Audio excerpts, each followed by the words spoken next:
Shalom, salam sehat untuk kita semua. Saudara yang terkasih dalam Tuhan Yesus Kristus, sekarang ini kita berjumpa kembali pada persekutuan doa yang ketujuh. Mari bersama kita siapkan waktu kita siapkan hati kita untuk memuji Tuhan dan mendengarkan renungan. Saat ini kita akan bersama memuji nama Tuhan dengan pujian Ajar Kami Tuhan.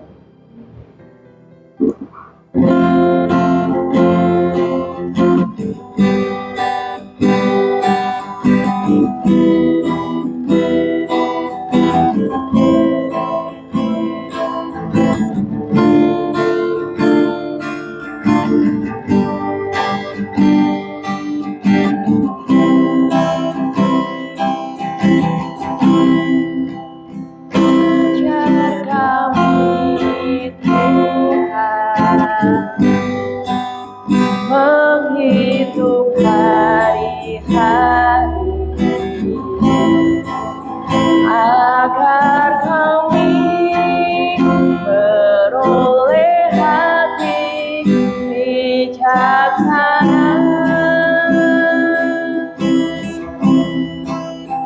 Ajar kami Bapa hidup dalam jalan, agar semua rencanamu digenapi.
Saat ini kita akan mendengarkan renungan yang akan disampaikan oleh Ibu Warsyato.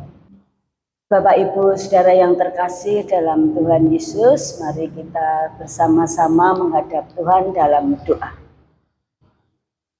Bapa kami yang bertata di kerajaan surga yang mulia, puji syukur senantiasa kami panjatkan kepadamu karena Engkau selalu dan senantiasa menyertai, memberkati kehidupan kami sehari-hari, dari hari lepas hari.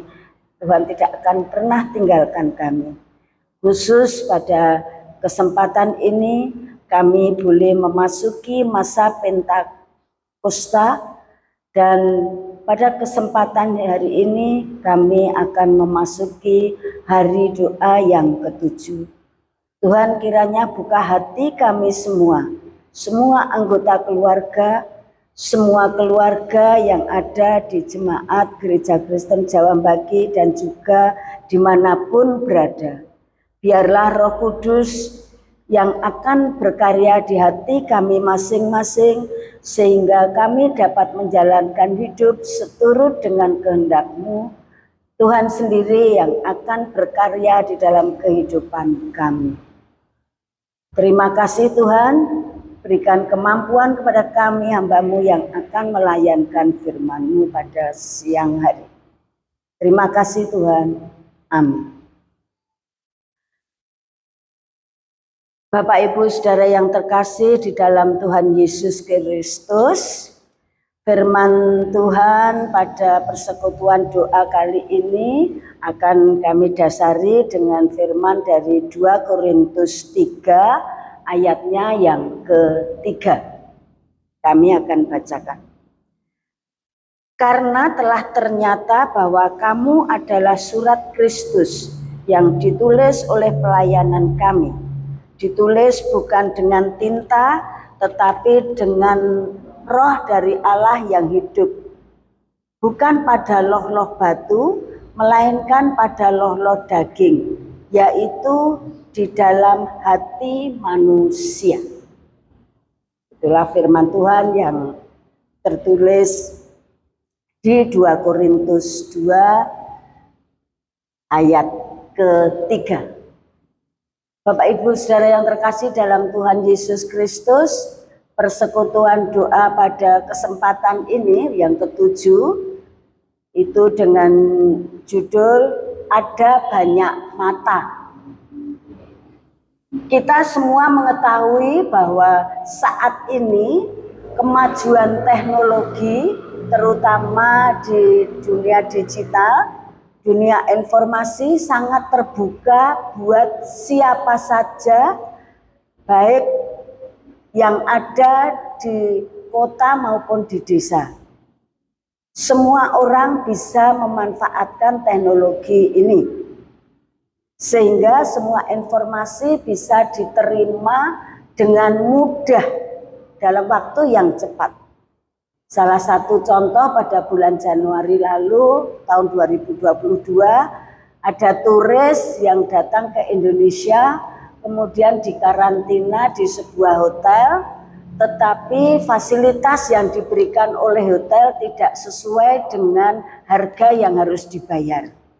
Juga ada turis yang datang ke Indonesia dari negaranya sudah swab negatif, sampai di Indonesia di swab lagi positif, turis itu minta tetap dilakukan swab ulang di tempat yang berbeda dan hasilnya negatif.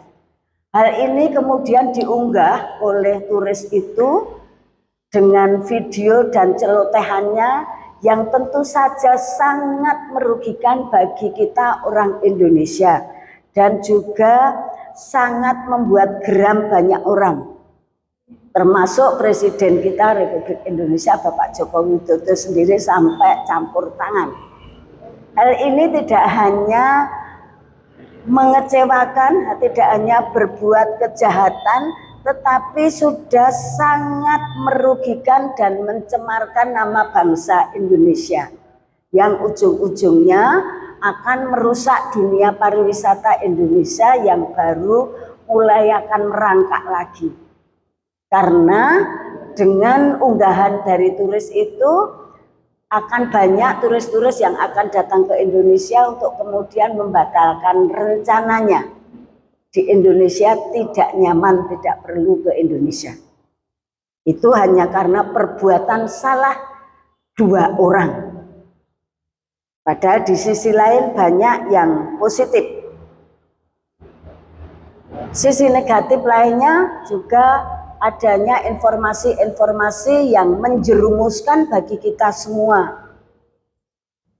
Pamer-pamer kekayaan dengan dalih investasi, pinjaman online ini di masyarakat semua sangat merugikan. Investasinya bodong, pinjamannya kemudian mencekik leher kepada nasabah. Di sisi lain banyak manfaat positif yang sangat berguna bagi kita semua. Banyak orang yang menjadi terkenal dengan memanfaatkan teknologi internet, teknologi maya, dengan kemampuan yang Tuhan berikan, talenta yang Tuhan berikan, misalnya dunia seni, dunia hiburan dan sebagainya, itu sangat menguntungkan bagi mereka. Termasuk kita sendiri, gereja GKJ Mbaki, juga semua gereja dengan adanya pandemi, dengan adanya teknologi yang modern, kita semua tidak ketinggalan, selalu dapat mengikuti ibadah, bahkan bisa memilih ibadah yang diselenggarakan oleh gereja-gereja dengan menggunakan teknologi modern, dunia maya yang kita siapkan. Teknologi yang sudah disiapkan dari GKJ Mbaki itu sangat bagus dirasakan oleh semua jemaat yang dulu dari gereja Mbaki. Mereka sudah berada di luar gereja Mbaki pun masih tetap sampai sekarang ini merindukan mengikuti, membuka YouTube ibadah yang dilakukan di gereja Mbaki. Puji Tuhan, manfaat positif ini luar biasa bagi kita semua.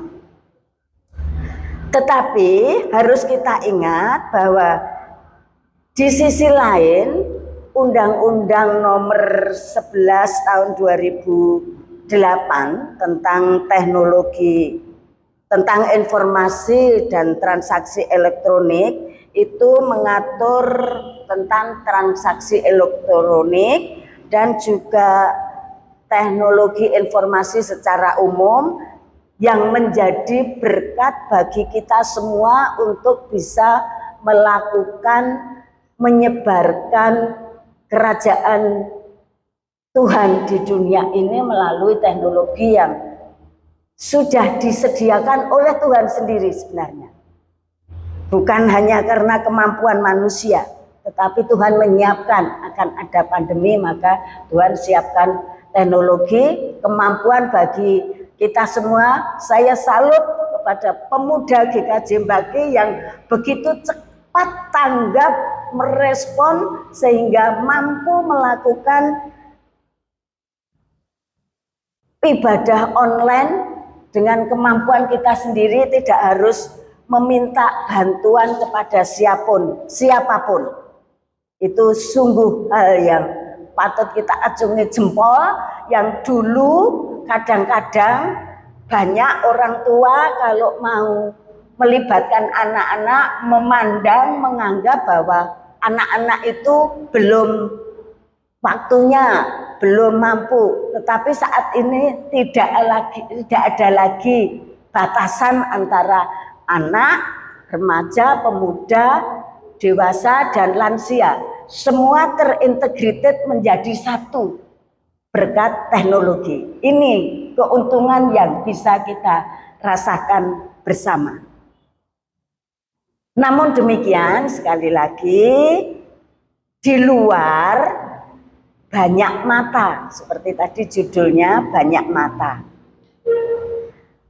Mata itu kalau di badan kita ada mata kaki, ada mata secara netra indera, ada mata hati.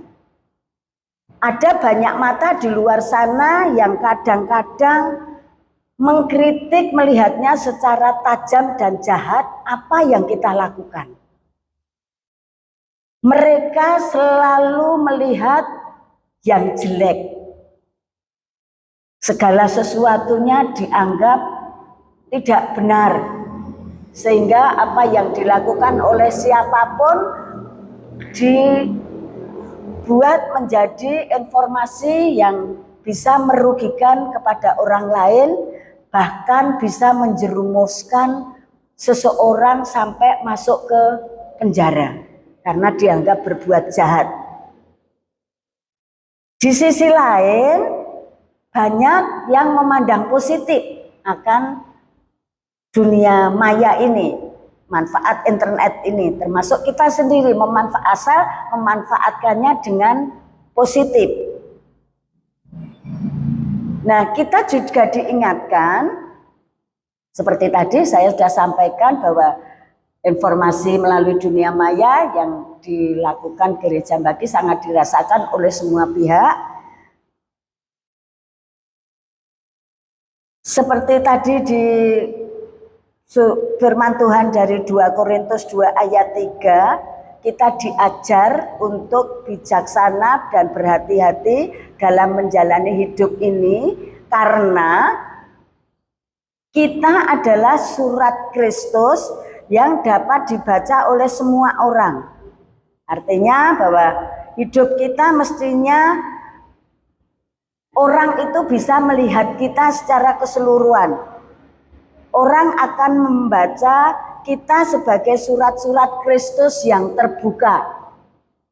Tidak hanya dunia yang terbuka, tetapi diri kita adalah surat-surat Kristus yang terbuka, yang bisa dibaca, dilihat, diperhatikan oleh orang luar, baik dalam kehidupan nyata di sekitar kita maupun melalui dunia maya.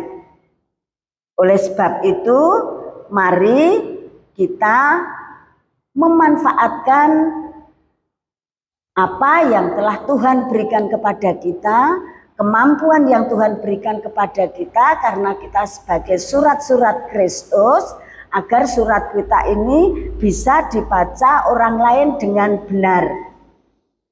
Kita tentu saja juga harus berbuat baik dan benar sesuai kehendak Tuhan, bukan semau kita sendiri.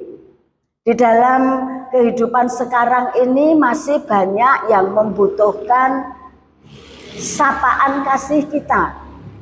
Masih banyak yang memandang bahwa kehidupan orang Kristen itu patut untuk diteladani. Namun demikian, karya-karya real kita, kehidupan kita yang seharusnya mendatangkan damai, sejahtera, sukacita maupun pemulihan bagi kehidupan semua orang, apakah itu mudah? Tentu saja tidak.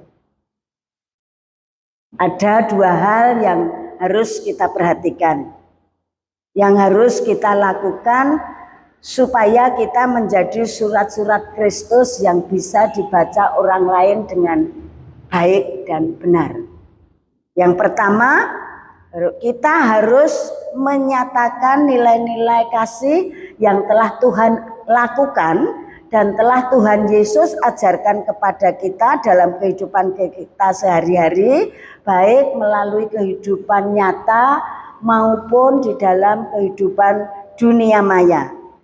Kita jangan mudah diinjak-injak oleh kehidupan yang lain yang mengatakan segala sesuatunya benar, kita ikut-ikut mengatakan benar, tetapi kita harus berani apabila ada yang tidak benar, kita harus berani mengatakan tidak benar. Kita tidak boleh tinggal diam. Kita diminta oleh Tuhan untuk membantu mereka yang berbuat tidak benar dengan menghalalkan segala cara, menjadi mereka berbuat baik dan benar. Itulah yang diharapkan oleh Tuhan Yesus. Kita menjadi orang-orang yang berintegritas, melakukan nilai-nilai yang Tuhan Yesus lakukan, tidak menjadi batu sandungan bagi orang lain yang ingin mengenal Kristus, tetapi justru kita menjadi jembatan bagi orang lain untuk menjadi jalan orang-orang yang belum mengenal Tuhan Yesus, menjadi mengenal Tuhan Yesus. Mereka yang susah menjadi dihiburkan, mereka yang bermasalah dicerahkan, mereka yang patah semangat kemudian menjadi bersemangat lagi, mereka yang hidupnya merasa tidak berarti kemudian menjadi menghargai diri dan dihargai dirinya oleh orang lain, tentu saja karena kasih Tuhan Yesus. Marilah kita selalu bersaksi apa yang telah Tuhan berikan kepada kita sampaikan kepada orang lain, sehingga orang lain benar-benar merasakan bahwa kasih Tuhan Yesus Kristus itu benar-benar bisa dirasakan oleh semua orang. Kita tidak mudah menyerah dengan keadaan. Memang tidak ada manusia yang sempurna, tidak ada keluarga yang sempurna. Tetapi kesempurnaan akan bisa kita lakukan apabila kehidupan kita sehari-hari itu selalu menyertakan secara total kehidupan kita dalam tuntunan dan pengarahan Tuhan Yesus sendiri. Jangan mengandalkan kepada kemampuan sendiri. Kalau kita mengandalkan kemampuan sendiri berarti kita menjadi orang yang sombong. Itu tidak dikehendaki oleh Tuhan. Kalau kita selalu mengandalkan Tuhan, kita akan menjadi orang yang akan dimuliakan dimanapun kita berada. Yang kedua itu membiarkan karya Allah hidup dalam kehidupan kita melalui Roh Kudus yang ada di dalam hati kita. Roh Kudus selalu bekerja dalam hati kita, pelayanan kita melalui cara apapun itu semuanya sudah diatur dan disiapkan oleh Tuhan sendiri. Kita hanya tinggal menjalani, kita tinggal melayani, kita harus mau. Jangan menunda-nunda waktu kalau dipakai oleh Tuhan untuk berkarya. Tuhan tidak akan membiarkan kita semua itu berkarya dengan kemampuannya sendiri. Karena kemampuan kita sendiri sangat terbatas. Dan Tuhan telah menyatakan bahwa sebagai surat-surat Kristus itu kita ditulis bukan dengan tinta tetapi dengan Roh Allah yang hidup, bukan dengan batu, ditulis pada loh batu, melainkan dengan loh daging, yaitu di dalam hati manusia. Oleh karena itu Roh Kudus menghidupkan setiap hal yang baik dalam kehidupan kita, sehingga sekali lagi kita akan dibaca, didengar, diresapkan oleh kehidupan kita, oleh orang-orang di sekitar kita, sehingga Tuhan mengizinkan orang-orang lain untuk menjadi anak-anaknya. Tentu saja Tuhan sendiri yang akan memilih, bukan kita yang merasa diri berkarya karena saya orang itu menjadi anak Tuhan. Itu tidak mungkin, nonsen, karena Tuhan sendiri yang memilih. Kita hanya dipakai sebagai jembatan agar orang mengenal Tuhan Yesus.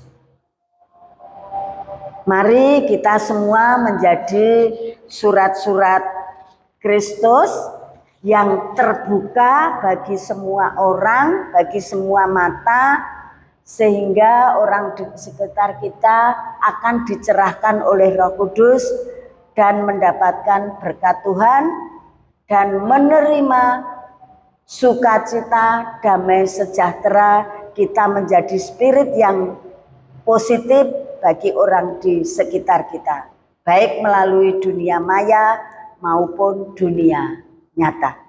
Tuhan memberkati kita semua. Amin. Mari kita bersama-sama menghadap Tuhan lagi dalam doa. Kembali kami menghadap kehadirat-Mu Tuhan, ucap syukur dan terima kasih senantiasa kami panjatkan kehadirat-Mu atas semua berkat yang telah Tuhan limpahkan kepada kami semua.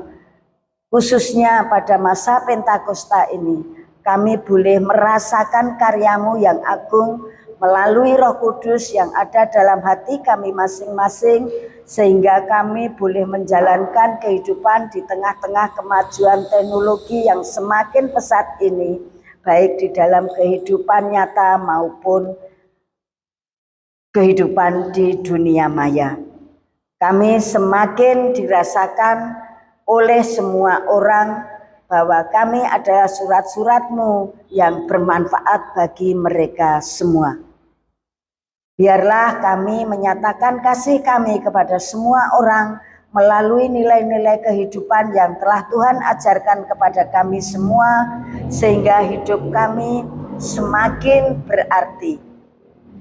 Dan hidup kami tidak menjadi batu sandungan bagi orang lain untuk mengenal-Mu, tetapi justru membuka jalan bagi semua mata di sekitar kami, agar semua orang semakin dicerahkan, semakin banyak mata yang melihat bahwa kehidupan-Mu nyata di dalam kehidupan kami sehari-hari.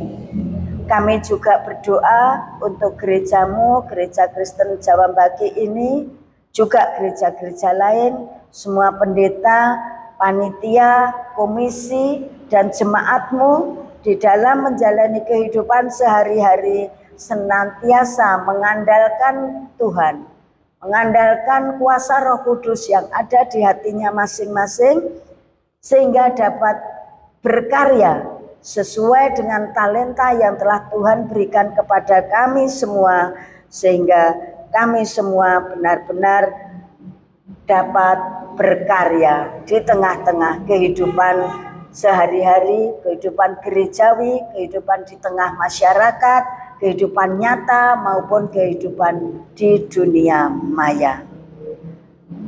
Terima kasih bila Tuhan selalu memberikan berkat yang melimpah kepada kami, selalu mencukupi kebutuhan kami, memberikan kesehatan kepada kami. Tuhan jauhkan kami dari semua mara bahaya. Itu adalah wujud pemeliharaan-Mu kepada kami semua yang luar biasa. Kami menyadari manusia yang tidak sempurna, oleh karena itu kami senantiasa mohon ampun atas semua dosa-dosa kami. Dalam nama Yesus, semua doa dan permohonan ini kami panjatkan. Terima kasih Tuhan. Amin. Terima kasih Bu Atun yang sudah menyampaikan renungan pada persekutuan doa hari ini. Jemaat yang terkasih dalam Tuhan Yesus, kiranya Tuhan memampukan kita untuk berkarya dalam kasih. Persekutuan saat ini cukup, Tuhan memberkati.